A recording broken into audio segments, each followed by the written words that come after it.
Donc moi je suis Sophie Lemaitre, je suis la directrice du dispositif Un chez soi d'abord,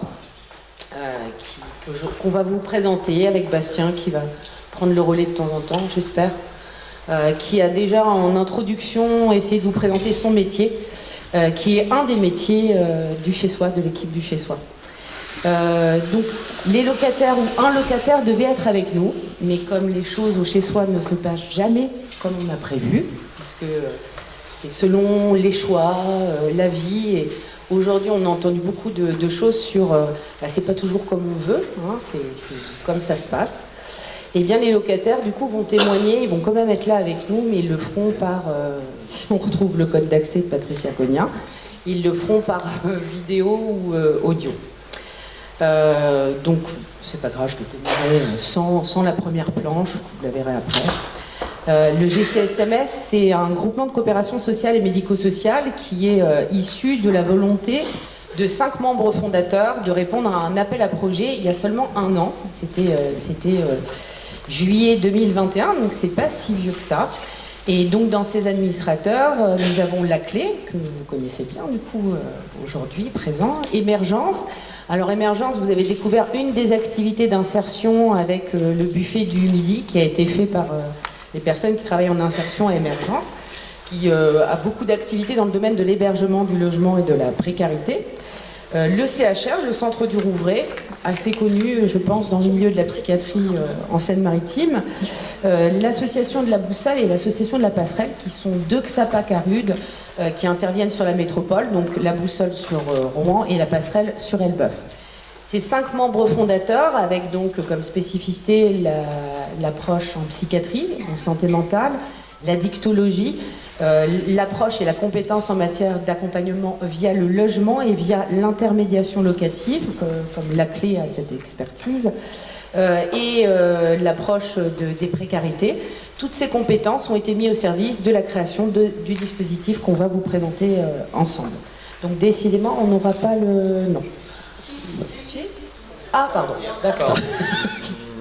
Et c'est parce qu'en fait, je ne vois pas de loin ni de près. Il faut que je choisisse entre la présentation et vous. Donc voilà. Donc, pour le débat, je remettrai mes lunettes. Hein, ça va être une catastrophe. Donc le dispositif est gouverné, en fait, le pilotage stratégique du groupement est piloté par alternance, en fait. Tous les 2 ans, j'ai un administrateur différent. Donc là, ça a démarré par Émergence. La clé, ça viendra, la Boussole. Et tous les 2 ans, c'est une de ces structures qui administre sur le plan politique le dispositif. Sur le plan opérationnel, c'est la directrice, son équipe de direction. Et en fait, vous verrez, en horizontalité, c'est surtout beaucoup l'équipe. Pas surtout quand même, il y a des choses qui restent un peu verticales. Par exemple, les financements. Alors, le fichier, ça doit être marqué colonne 22 novembre. Un truc comme ça.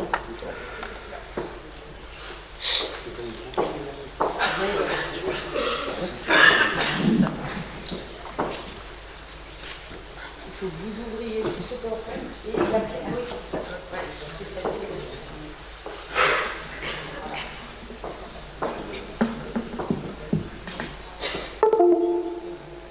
Donc ce dispositif, en fait, son activité, alors, il y a un an, on démarrait le groupe de pilotage, on répondait à l'appel à projet, on obtenait l'appel à projet, et l'activité a démarré, en réalité, nos premiers accueils ont démarré le 1er mars.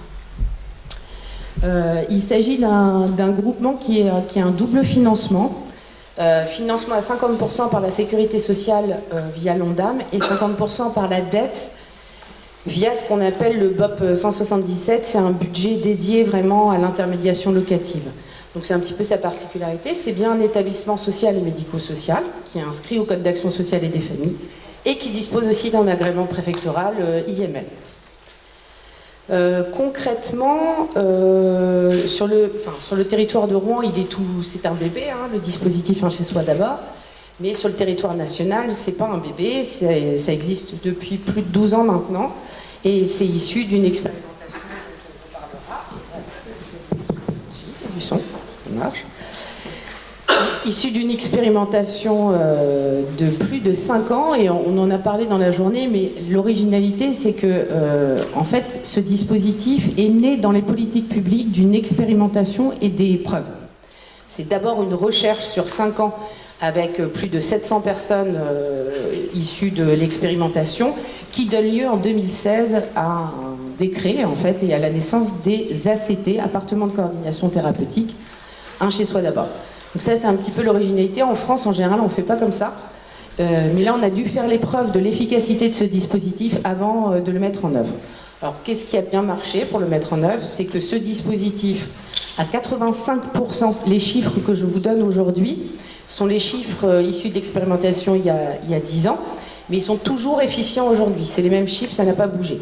85% des personnes accompagnées dans ce dispositif se stabilisent au bout de 2 à 3 ans dans leur logement, s'y maintiennent, augmentent. Alors il y a tout un tas d'indicateurs, hein, il y a un rapport qualitatif disponible en ligne sur Internet, augmentent la qualité de vie, réduisent le taux d'hospitalisation, évidemment le taux d'incarcération aussi, les rechutes, les ruptures de soins, améliore la qualité aussi de santé somatique et surtout se maintiennent dans un logement. 85%, j'insiste sur ça avant de vous présenter le reste.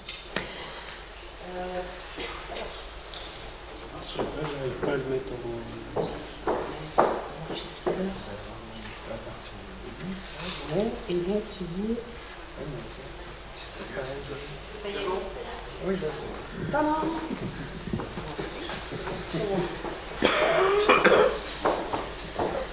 Donc voilà, aujourd'hui en fait, il y a 32 sites, un chez soi d'abord, soit sur des gabarits de 55 places, soit sur des gabarits de 100 places. Rouen, c'est 100 places pour lequel on est habilité. Donc on va avoir toute une phase de montée en charge sur 3 ans. Et à l'heure où je vous parle, nous avons 27 locataires. C'est ça 27. Je ne dis pas de bêtises. C'est ça. Ça va. Je parle sous le contrôle de Bastien. Alors, quels sont les critères d'inclusion à notre dispositif? Ils sont très précis. Il faut que tous les critères soient remplis. On ne peut pas en avoir qu'un seul. Donc il faut être en situation d'itinérance absolue. Donc ça fait référence à des critères, à une grille qu'on appelle les TOS.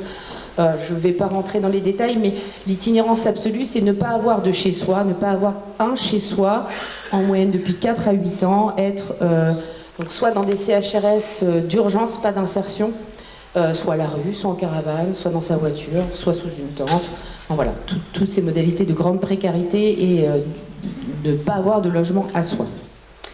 Présenter une pathologie mentale sévère de forme schizophrénique ou de bipolarité. On est un peu sectaire quand même, hein, chez soi, on choisit. Hein.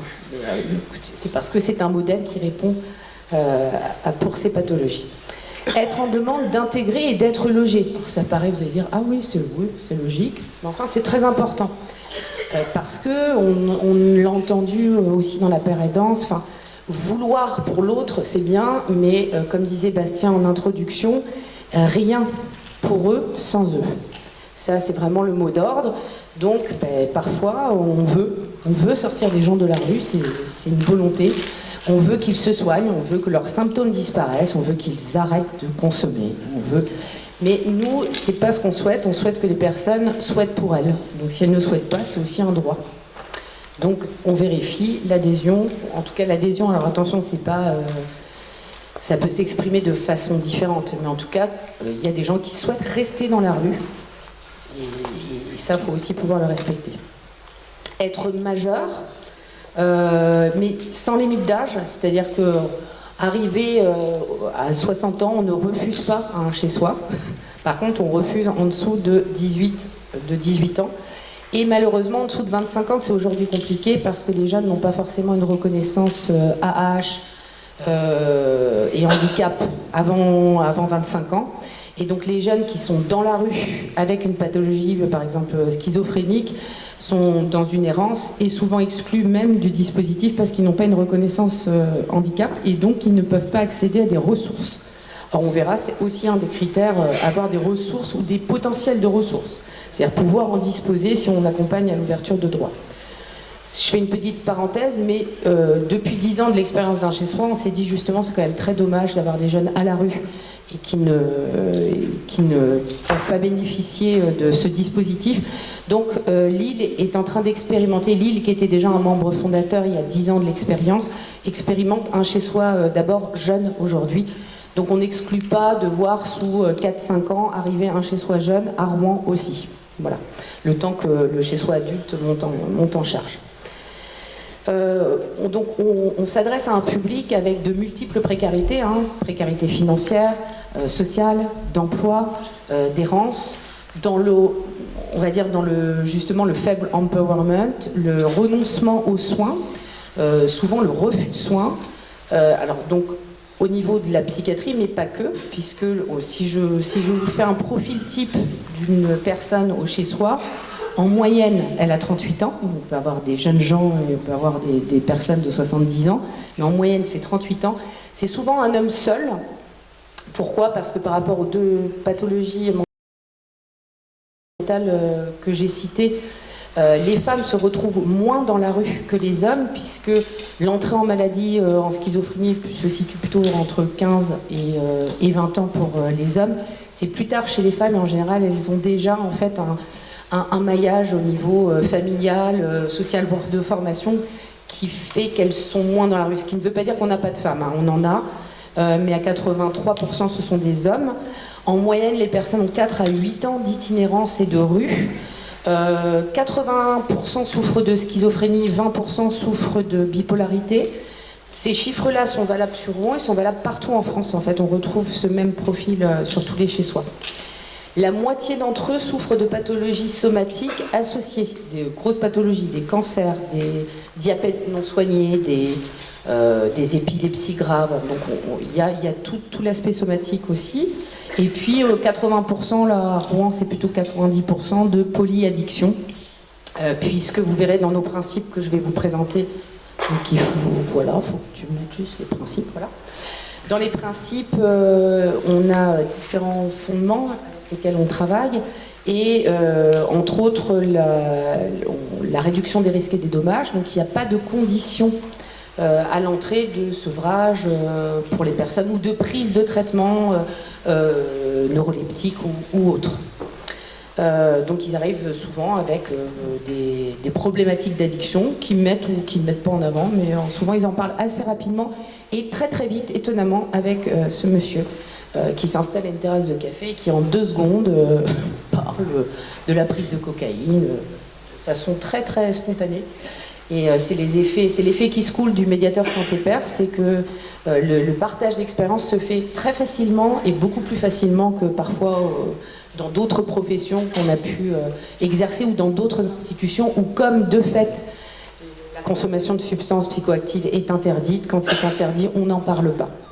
Alors que là, du coup, avec ce principe de réduction des risques et des dommages et cette spécificité aussi des MSP, on en parle très librement, et c'est des choses qui sont abordées rapidement dans l'accompagnement. Donc on Cassie parlait du droit fondamental. Le logement d'abord, c'est, comme son nom l'indique, le droit fondamental d'être logé.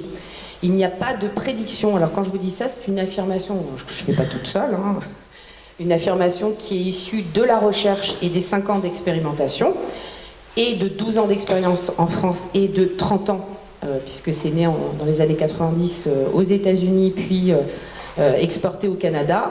Les preuves ont été faites qu'il n'y a pas de critères prédictifs à habiter, il n'y a pas de capacité, enfin il n'y a pas de prédiction à évaluer a priori la capacité des personnes à habiter un logement. Il n'est donc pas nécessaire d'établir des étapes préalables. Voilà ce que le logement d'abord défend, la politique du logement d'abord et le chez-soi d'abord.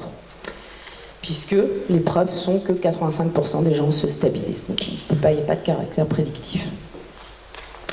Donc ça rejoint quand même pas mal ce que disait Madame Catherine Etienne ce matin, dans la lignée de Yann Le Bossé. Et moi j'ai retrouvé effectivement énormément de similitudes sur la méthode par rapport au rétablissement.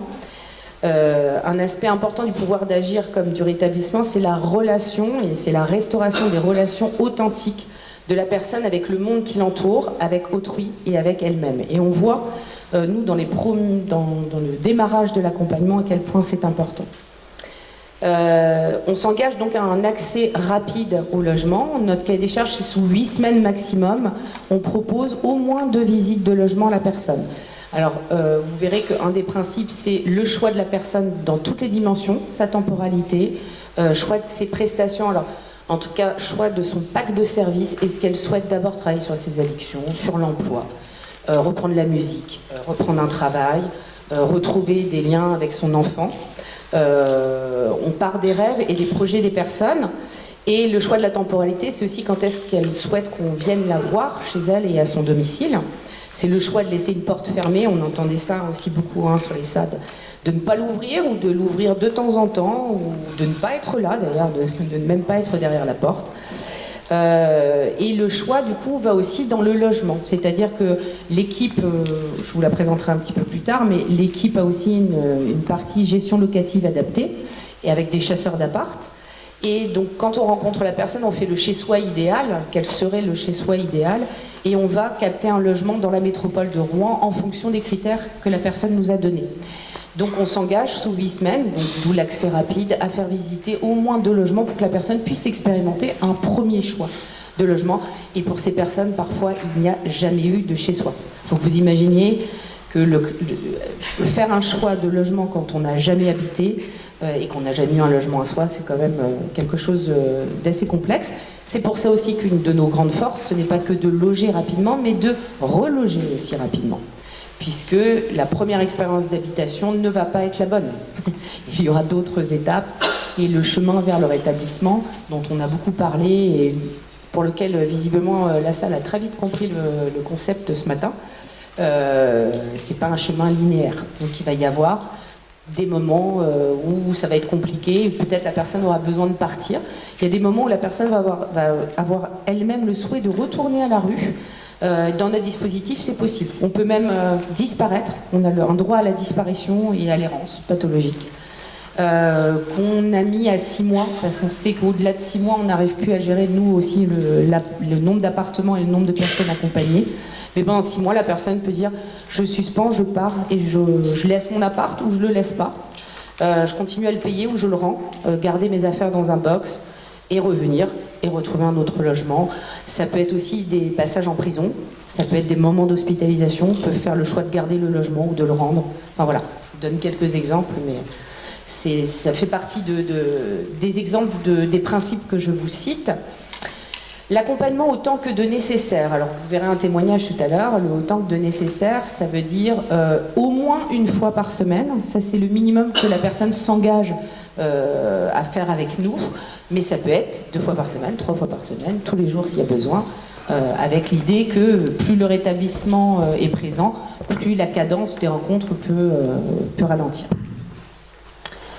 Le développement d'une stratégie donc, de réduction des risques, j'en ai parlé, et des soins à visée de rétablissement. Visée de rétablissement, c'est une vision positive. Je pense que là, Bastien en a parlé pas mal ce matin. Il y avait une définition, mais peut-être, comme j'ai des yeux tout pourris, je pourrais la lire. C'est celle-là. Je sais pas si tu vas aussi. Le rétablissement en santé mentale est une démarche personnelle et unique visant à changer son attitude, ses valeurs, sentiments, etc., et qui remet en question l'hypothèse pessimiste selon laquelle la maladie mentale serait incurable, n'évoluant au mieux que vers une amélioration des symptômes. C'est la force de vivre une vie satisfaisante et utile, où l'espoir a sa place malgré les limites imposées par la maladie.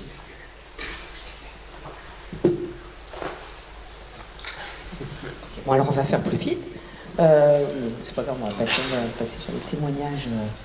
Donc c'est quelque chose en tout cas de très personnel aussi, le rétablissement. Enfin, voilà, le bonheur est quelque chose de très personnel, et le rétablissement aussi c'est un processus, et c'est pas un modèle reproductif pour chacun. Ce qui est intéressant dans la pérédance en tout cas, et dans le métier de Bastien et ce partage de vécu expérientiel, c'est pas de se raconter, ça tu l'as très bien expliqué ce matin, mais c'est de se mettre au service que son vécu expérientiel devienne un outil qu'on prête occasionnellement, et si la personne en a besoin, pour qu'elle construise son propre parcours de rétablissement. Donc ça c'est intéressant, on verra tout à l'heure le témoignage de Mortadois qui lui a créé son outil. Toi tu pourras en parler, il a créé son propre outil, son objectif était de réduire ses consommations. Il a fait un outil avec Bastien, et cet outil il est allé le présenter devant 450 personnes à Dijon en septembre. Ce monsieur est arrivé chez nous en mars ou juin, donc c'est vous dire le courage de cette personne, parce que c'était pas évident, hein, prendre la parole comme ça devant tout le monde. Voilà. Et donc enfin, un des principes aussi de notre accompagnement, c'est la séparation du service de gestion locative avec l'accompagnement. Alors ça ne veut pas dire que c'est une équipe séparée, hein. Ils sont tous dans des open space, ils sont constamment ensemble. Par contre, pour les locataires, ils sont bien dissociés, puisque l'idée, c'est d'avoir 2 contrats dans l'accompagnement du chez-soi. Et on peut perdre un des contrats et pas l'autre. Et ça, c'est un peu spécifique, parce que souvent, dans les accompagnements, lorsque ça se passe pas bien sur un domaine, on perd tout, quoi. On perd l'accompagnement global. Donc il y a bien le contrat d'accompagnement, certains connaissent le DIPC, d'autres le contrat de séjour. Nous, c'est le contrat individuel d'accompagnement, mais c'est la même chose dans la loi de 2002.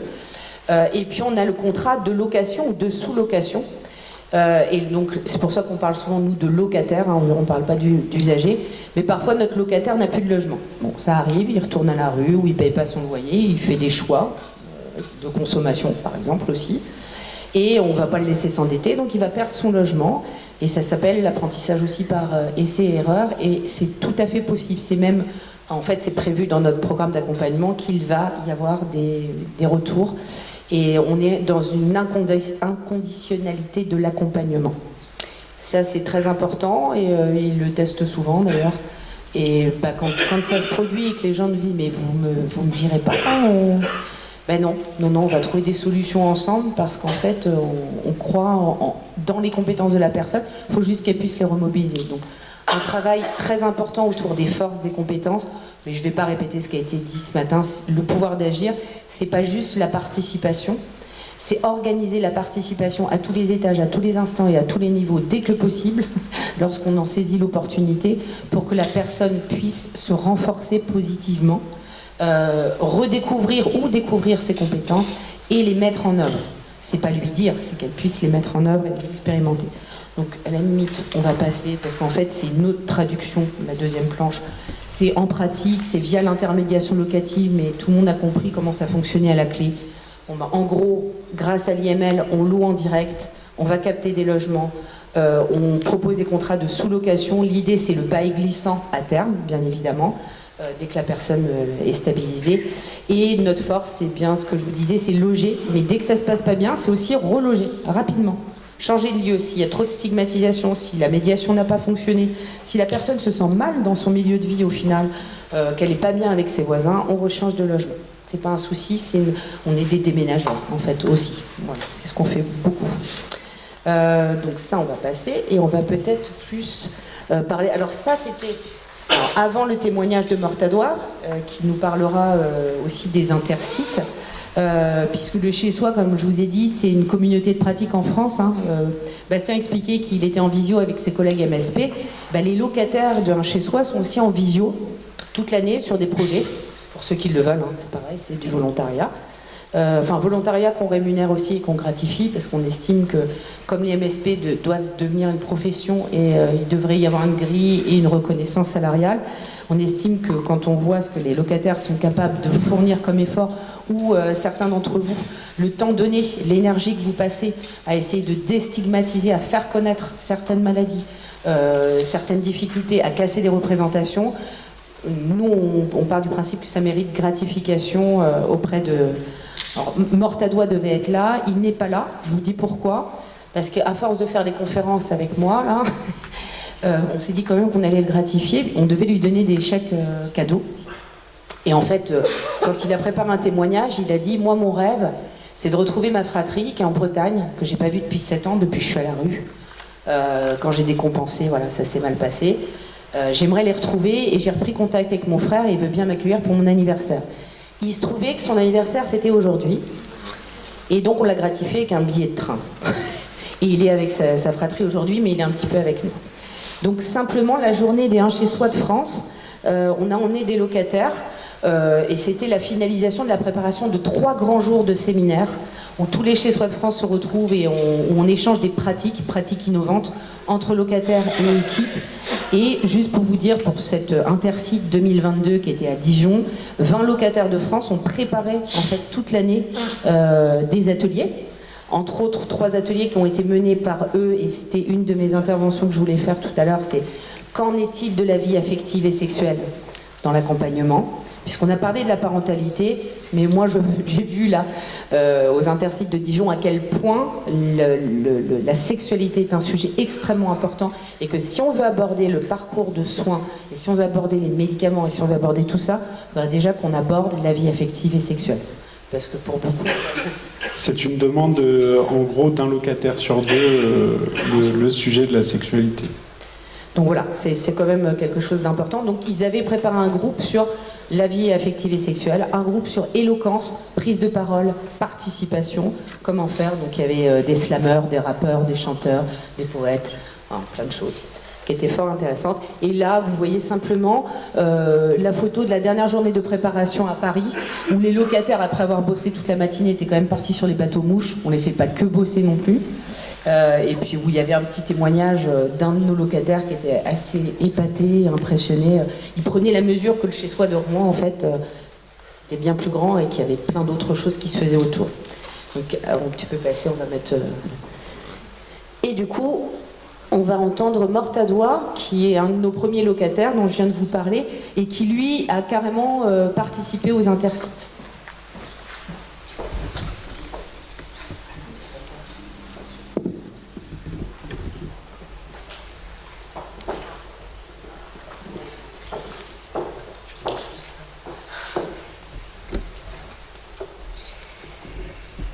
Est-ce que tu peux nous dire comment tu as connu le dispositif Un chez soi d'abord? Ouais, mais...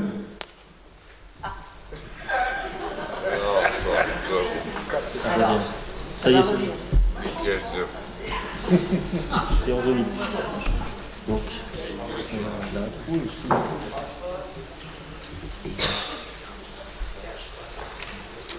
C'est pas la batterie par hasard? Non, c'est pas. Par contre, j'ai plus de son. Non, la batterie est bonne. La prochaine fois, prévoyez ça. Non, c'est pas, c'est 46. Non, il y a de la batterie. C'est hyper frustrant. Excusez-nous, je ne suis pas un grand technicien non plus. Alors, on va essayer. Allez, hop. À plusieurs.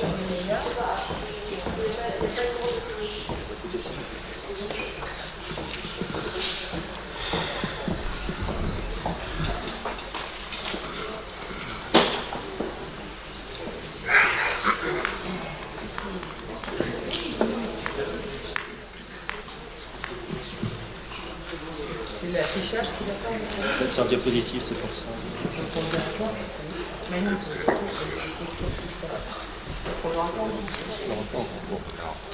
Bon, vous aurez le son. Est-ce que tu peux nous dire comment tu as connu le dispositif Un chez soi d'abord? Ouais, le dispositif, tout simplement, j'ai à la même basée. C'est les formateurs qui informaient des gens, en fait. D'accord. Ils parlaient qu'il y a un dispositif qui se fait chez soi d'abord, que ça me conviendra bien avec mon handicap, ça allait faire avec vous. C'est comme ça que j'ai connu vous. Ils m'ont parlé de vous. Ok. Est-ce que tu te souviens quand est-ce que tu es rentré dans le dispositif? Ah, je parlais d'attente. Mais je me rappelle bien que j'ai noté mes faits que je rencontrais. Selon toi, ça sert à quoi le chez soi d'abord? Bah, ça me sert à plein de choses. À m'aider sur certaines démarches. Par exemple, arrêter la drogue. Et c'est ça d'abord, bah, ils sont là pour les faire pour m'accompagner aussi. Ok. Est-ce que tu vois d'autres choses sur lesquelles le chez soi d'abord, ça t'apporte quelque chose? Ouais. Bah, si jamais j'ai besoin de vous, que j'ai pas compris un truc, je vois ça avec vous. Ok. Et concrètement, on t'a proposé quoi depuis que t'es arrivé dans le chez soi d'abord? On m'a proposé des sortes. Plein de choses comme ça. Ok. Par exemple, tu te rappelles de quelle sorte t'as fait? Même des ateliers de cuisine, en plus. Carrément. Faire la cuisine ensemble et tout. Et ben, ça, c'est cool aussi. Ouais, carrément. Et tu dirais que ça a changé quoi dans ta vie pour l'instant, depuis que tu es arrivé chez Soi d'abord? Il s'est passé quoi là d'important dans ta vie depuis que tu es rentré chez nous? Alors, pour le moment, il n'y a rien. Il n'y a rien. Ouais, mais qui a changé ma vie? Oui, tu dis, ouais, un appart. Il y a déjà ça. Ouais. Bon, je dis pas avoir un appart. Ouais. En attendant d'autres choses. Et puis tu nous parlais aussi de ta consommation. Oui, pour arrêter. Diminuer plutôt parce que pour arrêter, je crois pas que je vais arrêter. Je veux diminuer que le week-end ou de temps en temps, mais pas tout le temps. Comme je suis en ce moment.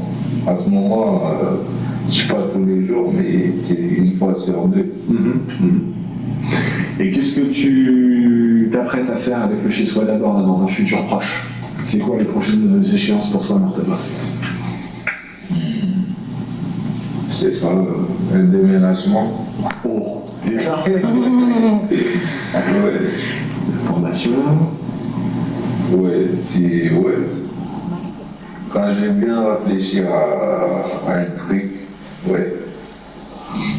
On a la formation en addictologie qui va arriver, ce qu'on a parlé juste avant. Ouais. Ouais. Et puis tu pars où 3 jours? J'ai oublié la ville. Des. C'est où déjà? Dijon. Ah oui, si, c'est Dijon. Est-ce que tu veux bien nous expliquer pourquoi tu iras à Dijon, notamment ce que tu feras avec Selma? Ouais. Pour expliquer un peu les tableaux, ce qu'on a fait. Ouais. Et dire comme ça ce qu'on a fait ensemble.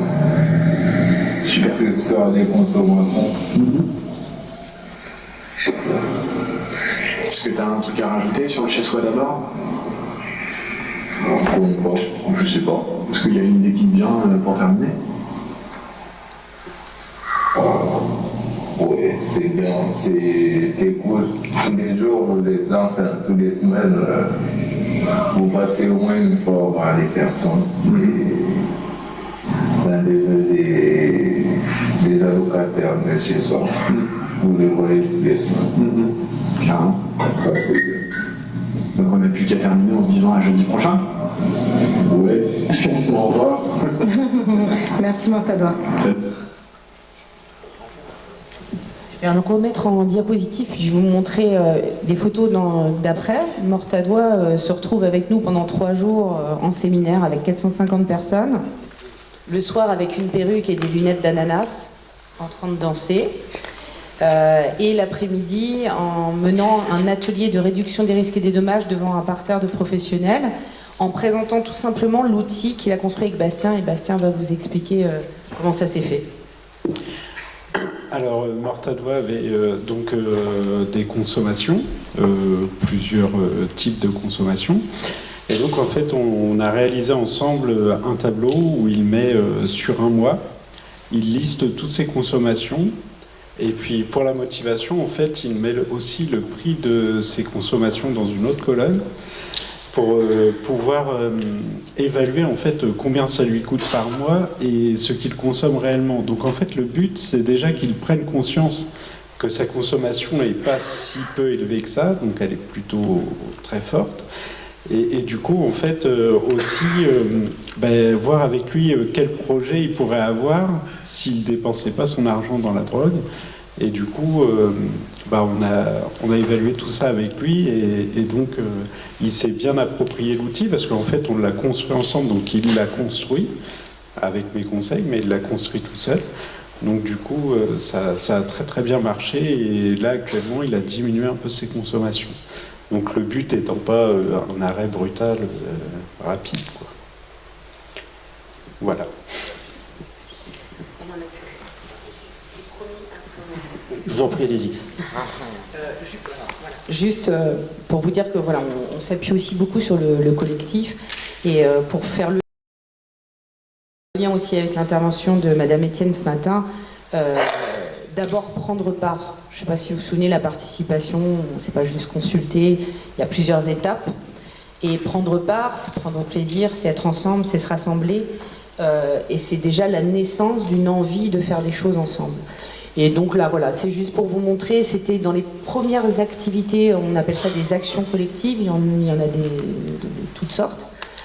La cuisine est très fédératrice, donc on a démarré beaucoup par les ateliers cuisine, mais il y a eu des randonnées, il y a les ateliers de bien-être, la relaxation. Finalement, je ne me suis pas du tout attardée sur l'équipe qui est superbe, qui est médico-sociale. Je voulais quand même vous dire qu'on avait des médecins addictos, psychiatres, travailleurs sociaux, infirmières, assistantes sociales, gestionnaires locatifs, chasseurs d'appart, MSP, on en a 2. Gardiatou n'est pas là, elle a rejoint Bastien. Une équipe de direction, une assistante de direction, enfin voilà, une grosse équipe pluridisciplinaire. Et on travaille en multi-référence. On n'est pas référent d'un locataire. Et en fait, c'est le locataire qui est référent de sa situation. Et on travaille du coup dans chaque visite. Le locataire nous formule une demande ou a formulé une demande qu'on a notée dans un logiciel. Et on arrive parfois, on ne connaît pas le locataire, on ne connaît pas le logement, mais on lit ce que les collègues nous ont écrit, de ce qu'ils ont fait avec la personne avant, et on avance comme ça d'une visite à une autre. Simplement vous dire que ces actions collectives, elles ont mené ensuite à d'autres actions en fait, et que la participation, elle naît d'une construction par le plaisir et par le fait de pouvoir redécouvrir ses compétences. Juste pour vous dire, ce jour-là, ils sont allés à Dieppe au restaurant. Tous les locataires qui ont participé, pour certains, n'avaient pas été au restaurant depuis plus de 15 ans, 20 ans, et certains n'y avaient jamais été. Et quand on parle de stigmatisation, pour certains, on travaille déjà sur l'auto-stigmatisation. Et en fait, à l'issue de cette journée, les personnes ont pu dire « mais on ne pensait même pas qu'on pouvait nous regarder autrement ». Et en fait, toute la préoccupation autour du restaurant, du moment de restaurant, c'était déjà comment nous regardent les autres. Et en fait, de se rendre compte qu'ils étaient parmi tout le monde et que ça s'est très bien passé. Mais déjà, il a fallu passer ça. Donc, travailler sur la stigmatisation, c'est déjà travailler sur l'autostigmatisation pour des publics qui parfois sont devenus dans leur tête transparents aux yeux du monde. Ou pas transparents, mais justement... J'ai un locataire qui m'a dit, je trouve ça incroyable, mais voilà, c'est comme ça. Il m'a dit, moi je préfère dire que je suis bipolaire, c'est plus propre. Voilà. Il est schizophrène, mais il dit qu'il est bipolaire parce que c'est moins stigmatisant que... Alors en plus, il y a une échelle de stigmatisation dans les maladies. Donc voilà, bon, je voulais juste vous dire ça. J'arrête, c'est bon. Alors, merci beaucoup d'avoir présenté votre travail, c'était très intéressant, puis surtout de votre contrat.